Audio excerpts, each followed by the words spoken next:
Assalamualaikum warahmatullahi wabarakatuh. Perkenalkan, nama saya Andi Gilang Maulana dengan nomor induk mahasiswa 314-023-00-130.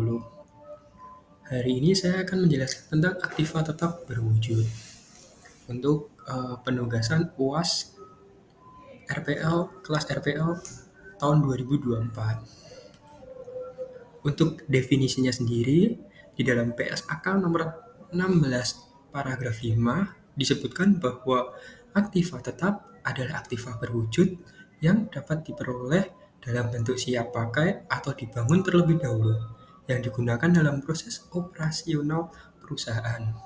Tidak dimungkinkan untuk dijual dalam rangka kegiatan normal perusahaan dan mempunyai masa manfaat lebih dari 1 tahun. Di sini ada 3 kriteria, apakah sebuah aktiva tetap adalah aktiva tetap atau bukan. Suatu aktiva tersebut ke dalam aktiva, bila aktiva tersebut itu memiliki yang pertama, guna menunjang operasional perusahaan. Yang kedua, akan digunakan dalam jangka panjang. Jadi di sini bukan untuk jangka pendek saja. Kalau jangka pendek itu namanya persediaan karena aktiva itu habis saat eh, barang habis pakai. Terus juga secara fisik dapat dilihat. Karena kalau tidak dapat dilihat itu namanya aktiva tak berwujud. Lalu jenis aktiva tetap sendiri itu ada dua. Jenis aktiva tetap. Jenis aktiva tetap dengan umur terbatas yaitu aktiva tetap yang memberikan jasa penggunaan bagi operasi perusahaan dalam jangka waktu tertentu. Setelah jangka waktu itu terlampaui, aktiva tersebut diperkirakan tidak dapat digunakan lagi. Apabila digunakan lagi, tidak ada yang memberikan manfaat ekonomi perusahaan. Jadi contohnya itu adalah bangunan, peralatan dan mesin, gedung dan bangunan. Atau misal kalau di pemerintahan juga ada jalan dan jembatan, itu juga ada. Lalu ada aktiva tetap dengan umur tak terbatas.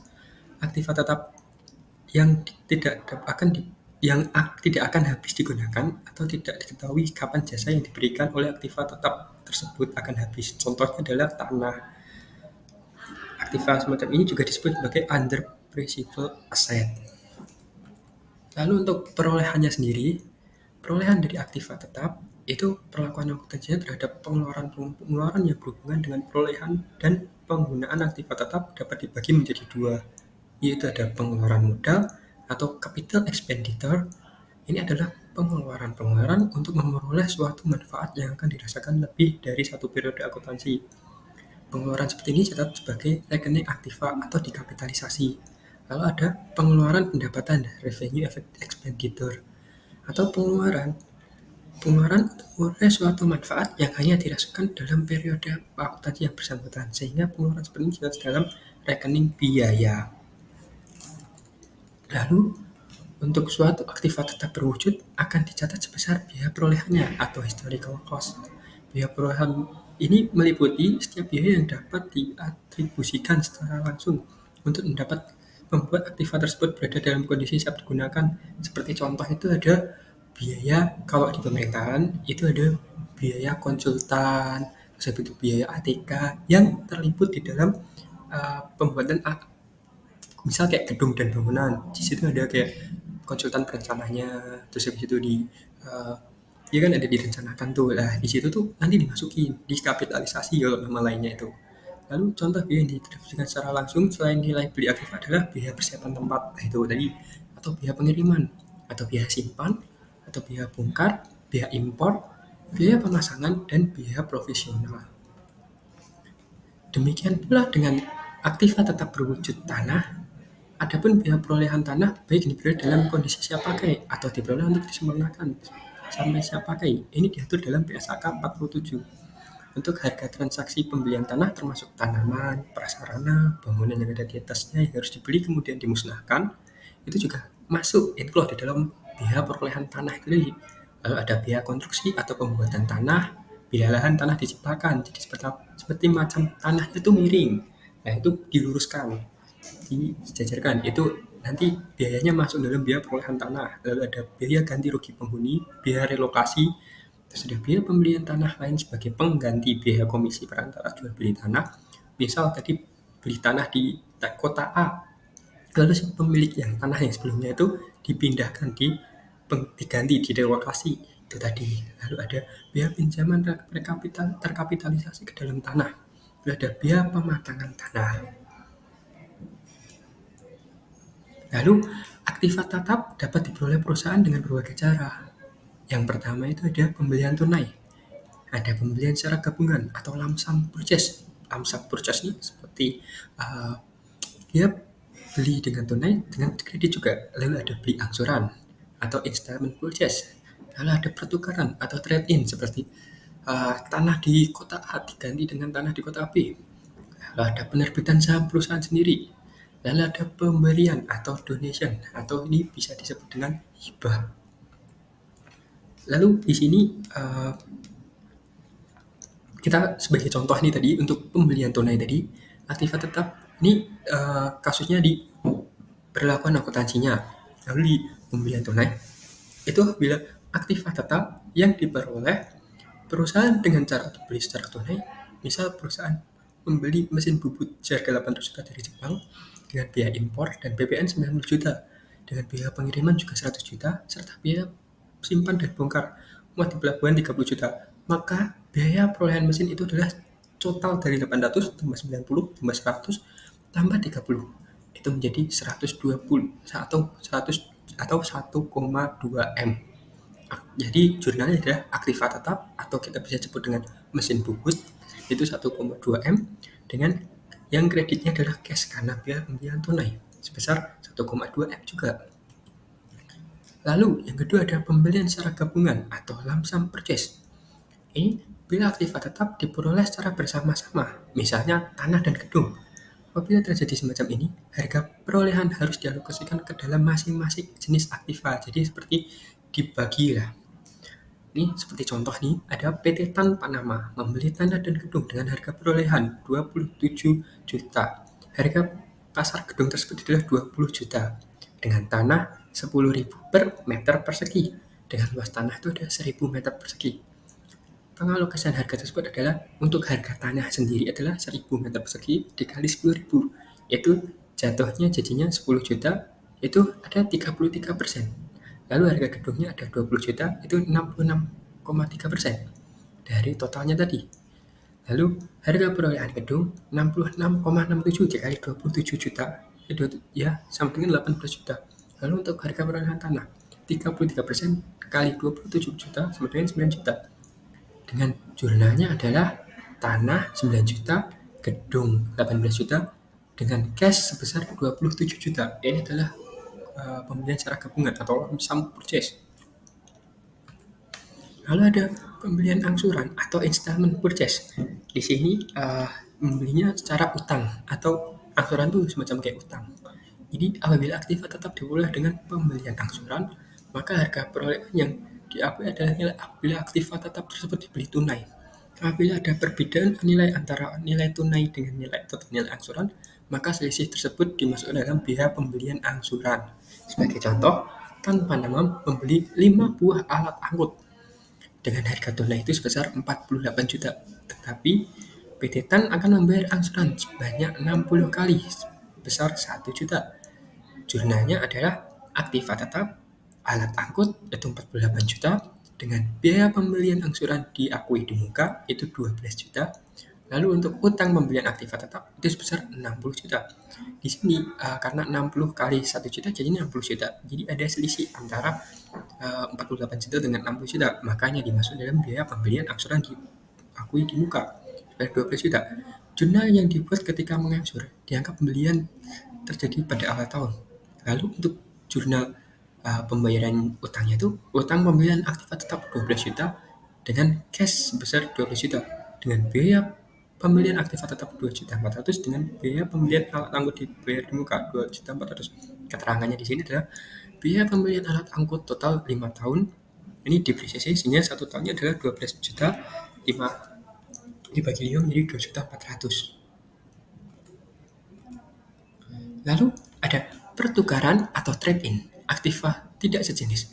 Aktiva yang diperoleh dari pertukaran dengan aktiva tidak sejenis diakui sebesar nilai wajar aktif yang dilepaskan atau nilai wajar aktiva yang diterima tergantung mana yang lebih andal. Hal itu dilakukan dengan memasukkan pula nilai kas atau setara kas yang diterima atau dibayarkan. Pertukaran aktiva yang tidak sejenis dapat menghasilkan laba atau rugi. Lalu di sini ada contohnya adalah PT Tanpa Nama menukarkan mobil dengan toko milik PT Bumerang. Berikut informasi yang berhubungan dengan pertukaran tersebut. Di sini ada harga pokok dari mobil sebesar 1 juta, lalu untuk tokonya itu sebesar 1.200.000. Akumulasi penyusutan mobilnya itu ada 400.000, untuk tokonya ada 300.000. Lalu untuk harga pasar dari mobil tersebut adalah 750 juta, lalu untuk tokonya harga pasarnya adalah 800 juta. Lalu kas yang diterima itu dari PT TAN sendiri dia mengeluarkan 50 juta. Lalu untuk tokonya dia menerima 50 juta karena ada selisih tadi. Lalu untuk PT TAN itu jurnalnya bagaimana? PT TAN membayar kas dan memperoleh laba. Jadi dia mendapatkan toko 800 juta dengan akumulasi penyusutan mobil sebesar 400. Jadi kayak dibalik tadi. Lalu ada mobil 1 juta dengan kas sebesar 50 juta dan laba pertukaran 150. Lalu ada PT Bumerang menerima kas dan menanggung rugi. Untuk mobilnya sendiri itu tadi kan 750 juta dengan akumulasi penyusutan mobil 300 juta, lalu ada kas sebesar 50 juta, rugi pertukaran 100.000 dengan toko harganya 1.200.000. Lalu untuk PT TAN menukarkan mesin dengan mobil milik PT Jujur. Berikut ini informasi berhubungan dengan pertukaran tersebut. Untuk harga pokoknya mesinnya ada. Untuk harga pokok sendiri, untuk mesinnya tadi ya 1.100.000, lalu untuk mobilnya 1.200.000, lalu untuk akumulasi penyusutannya ada 400.000 dan 500.000 untuk mobil. Harga pasarnya sendiri ada 650.000 dengan mobil 800.000. Dengan kas diterima dari mesin itu ada dikeluarkan 150 dengan mobil 150 juga. PT TAN membayar kas dan menanggung rugi. Mobilnya 800.000, akumulasi penyusutannya 400.000 dengan rugi pertukaran sebesar 50.000 dengan mesin 1.100.000 dan kasnya 150 dengan selisihnya tadi. Lalu PT Jujur menerima kas dan memperoleh laba. Dengan mesinnya sendiri itu ada 650 dengan harga pasar, lalu akumulasi penyusutan mobil itu ada 500.000, lalu kasnya 150.000, lalu di kreditnya ada mobil 1.200.000 dan laba pertukarannya 100.000. Lalu ada pertukaran trade-in. Ini untuk aktiva sejenis. Kalau tadi kan aktiva tidak sejenis, kayak mobil sama peralatan dan mesin, atau tadi ada tanah dengan toko dengan mobil. Kalau ini aktiva sejenis, suatu aktiva dapat diperoleh dengan pertukaran aktiva sejenis yang memiliki masa manfaat serupa dalam bidang usaha. Lalu di sini akuntansi untuk aktiva sejenis kondisi rugi. Jika terjadi kerugian dalam pertukaran ini, maka kerugian dihapus seluruhnya saat itu dengan ada dan atau tiada ada kas yang diterima. Akuntansi untuk pertukaran aktiva jenis kondisi laba dengan diterimanya kas jika ada pertukaran aktiva diperoleh dengan laba dan ada kas yang diterima, maka sebagian nilai aktiva yang diserahkan dianggap telah terjual, sehingga sebagian laba yang terjadi diakui dengan berhitungan sebagai berikut. Laba yang diakui sama dengan kas yang diterima dibagi dengan kas yang diterima tambah nilai wajar aktiva yang diterima dikali total laba. Untuk akuntansi untuk pertukaran aktiva jenis kondisi laba dengan tidak diterimanya kas dalam hal yang tidak terima kas, baik dalam kondisi tidak ada kas yang terlibat atau ada kas, namun dalam posisi pembayaran kas bukan penerima kas, laba atau pertukaran aktiva jenis akan ditangguhkan pengakuannya. Laba tersebut akan memotong nilai wajar sebagai aktiva baru, akibatnya nilai perolehan aktiva baru lebih kecil dan berdampak pada lebih kecilnya beban depresiasi untuk periode selanjutnya. PT TAN menukarkan mobil Xenia dengan mobil Avanza milik PT Davis. Berikut informasi berhubungan dengan pertukaran tersebut. Untuk mobil Xenia itu harganya 1.100.000, harga pokoknya untuk mobil Avanza 1.200.000. Dan untuk akumulasi penyusutannya ada 400 dengan 300, harga pasarnya untuk mobil Xenia itu ada 650.000 dengan mobil Avanza 800.000. Lalu untuk kas yang dikeluarkan atau terima itu selisihnya tadi 150 dengan 150. Lalu untuk jurnalnya sendiri, PT TAN membayar kas dengan menanggung rugi. Di sini ada mobil Avanza 800.000, akumulasi penyusutan mobil Xenia 400.000, rugi pertukaran itu 50.000. Lalu ada mobil Xenia 1.100.000 dengan kas 150.000. PT Davis menerima kas dan menanggung rugi. Mobil Xenia, akumulasi penyusutan mobil Xenia tadi ada 650.000, Akumulasi penyusutan mobil Zen Avanza itu ada 300.000, rugi pertukarannya 100, dengan kas 150.000. Mobil Avanzanya ini 1.200.000. Contoh lagi ada PT Tan menukarkan mobil Kijang dengan mobil Elf milik PT Hooker. Berikut informasi yang berhubungan dengan pertukaran tersebut. Nilai wajar dari mobil Kijang sendiri itu adalah 150 juta. Dengan nilai perolehan mobil Kijang itu 200 juta dengan akumulasi depresiasi mobil 60 juta. Maka nilai bukunya adalah 200 dikurangi 60, 140 juta. Laba atas pelepasan mobil Kijang ada 10 juta. Nilai pasar mobil F itu 120 juta. Dengan kas yang diterima PT Tan ada 30 juta. Laba yang diakui PT Tan adalah 2 juta. Sisa laba yang ditangguhkan ada 8 juta. Dengan jurnal ini adalah mobil F 112 juta dengan akumulasi mobil Kijang itu 60 juta, kasnya 30 juta. Mobil Kijang sendiri itu ada tadi 200 juta dengan laba atas pertukaran aktiva 2 juta. Contohnya ada perusahaan persewaan mobil A menukarkan satu mobil Kijang dengan mobil F yang dimiliki perusahaan persewaan mobil B. Dengan datanya juga seperti ini. Mobil Kijang itu 150 juta, nilai perolehan mobil Kijang sendiri ada 200 juta, akumulasi depresiasi mobil Kijang itu 60 juta. Lalu nilai buku mobil Kijang itu ada 140 juta. Laba atas pelepasan mobil Kijang itu ada 10 juta, nilai mobil F itu 180 juta, kas yang dibayar perusahaan A 30 juta.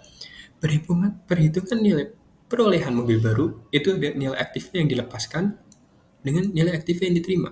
Untuk nilai aktiva yang dilepaskan itu ada nilai buku mobil Kijang 140 juta, nilai kas yang diberikan itu 30 juta, nilai perolehan mobil F itu 170 juta, dengan nilai aktiva yang diterima yaitu nilai wajar mobil F 180 juta, laba pelepasan mobil Kijang yang ditangguhkan 10 juta, nilai perolehan mobil F 170 juta, dari 180 dikurangi 10 juta. Kalau tadi nilai perolehan mobil F itu 140 ditambah 30 juta, jadinya 170 juta.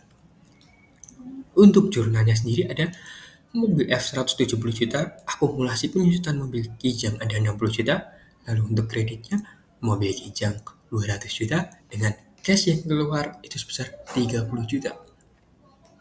Lalu ada aktiva tetap yang dibangun sendiri. Pada aktiva tetap yang dibangun sendiri akan timbul masalah tentang alokasi biaya overhead atas dasar pembangunan aktiva tersebut. Alokasi biaya overhead terhadap aktiva tetap yang dibangun sendiri dapat dilakukan dengan salah satu dari ketiga cara tersebut. Yang pertama itu tidak membebankan biaya overhead ke dalam harga pokok aktiva yang dibangun, dan membebankan secara proporsional dengan menggunakan metode tertentu pada aktiva yang dibangun. Tidak membebankan sebesar penurunan atau kerugian produksi karena dibangun aktiva tersebut. Metode yang kedua merupakan metode yang paling tepat sebab akan menggambarkan biaya historis yang paling layak atas pembangunan aktiva tetap.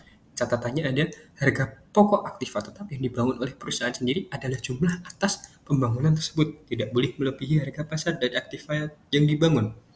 Lalu contohnya ini ada mulai September 2014 PT Kuat membangun gedung kantornya sendiri yang diprediksi akan selesai pertengahan tahun 2015.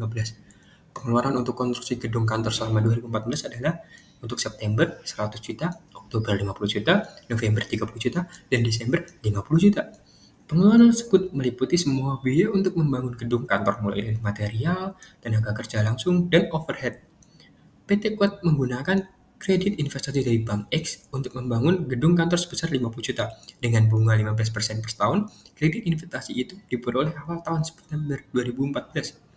Lalu, selain itu, PT Kuat mempunyai pinjaman lain yang tidak berkaitan dengan pembangunan gedung kantor, yaitu berupa obligasi sebesar 500 juta dengan bunga 12% per tahun yang diterbitkan awal tahun 2013.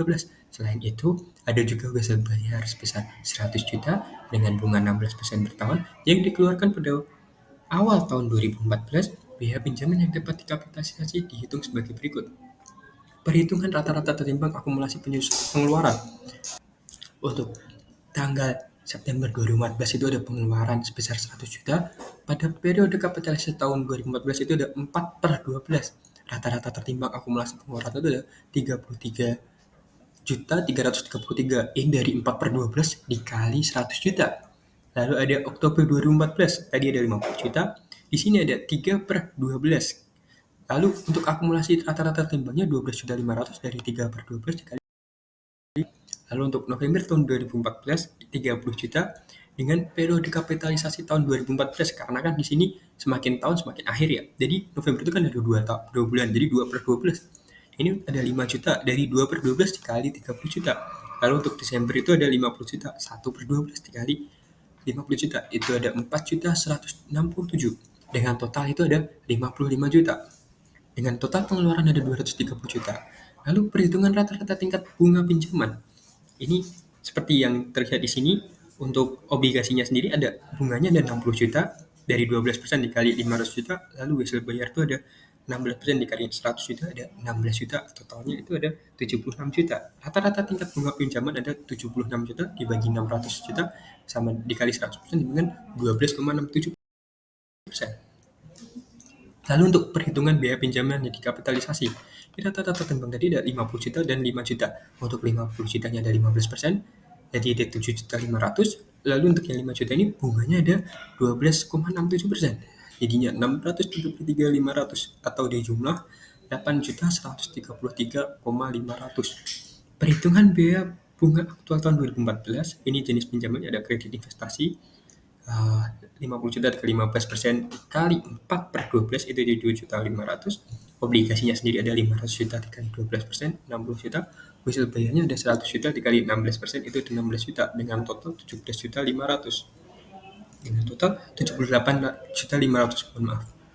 Lalu untuk jurnal untuk semua pengeluaran berkaitan dengan pembangunan gedung kantor tersebut ada pada September 2014 itu ada cash pada utang bank sebesar 50 juta untuk mencatat pencairan kredit investasi tadi. Lalu ada gedung kantor dengan kas 100 juta untuk mencatat pengeluaran yang terjadi dalam rangka pembangunan gedung kantor. Lalu untuk Oktober 2014 itu ada gedung kantor dan kas sebesar 50 juta untuk mencatat pengeluaran yang terjadi dalam rangka pembangunan gedung kantor juga.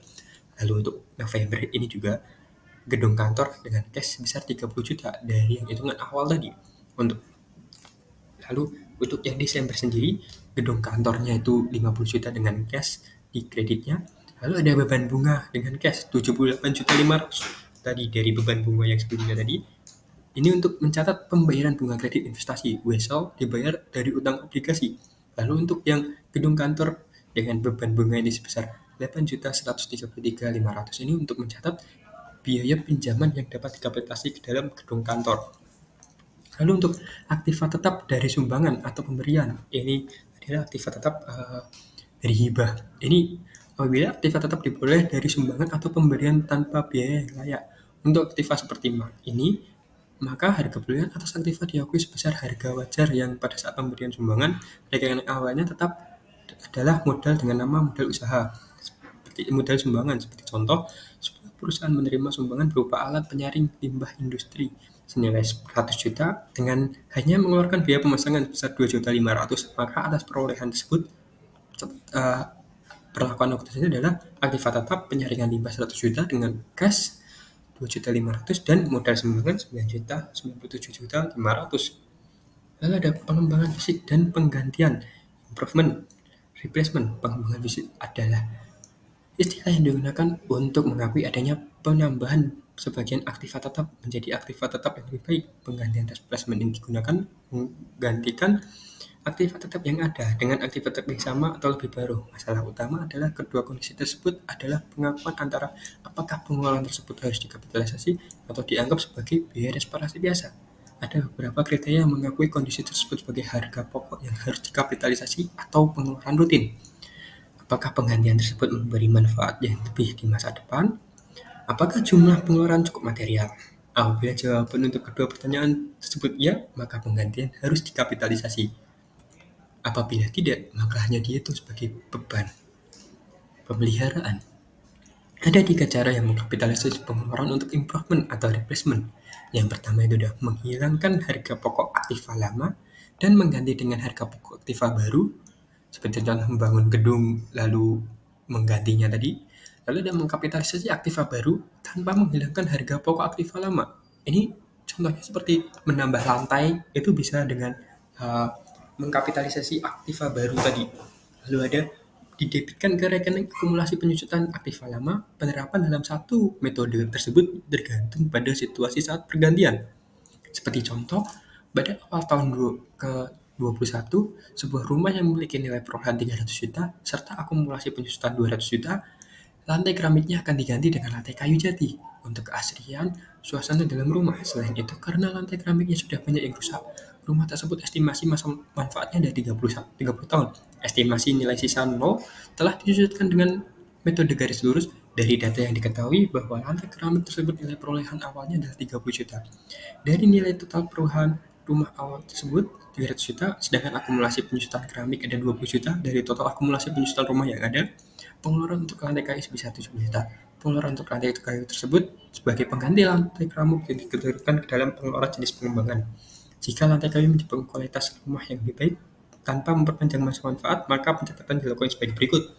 Ini ada akumulasi penyusutan rumah 20 juta dengan kerugian atas penggantian lantai rumah itu 10 juta dengan rumah itu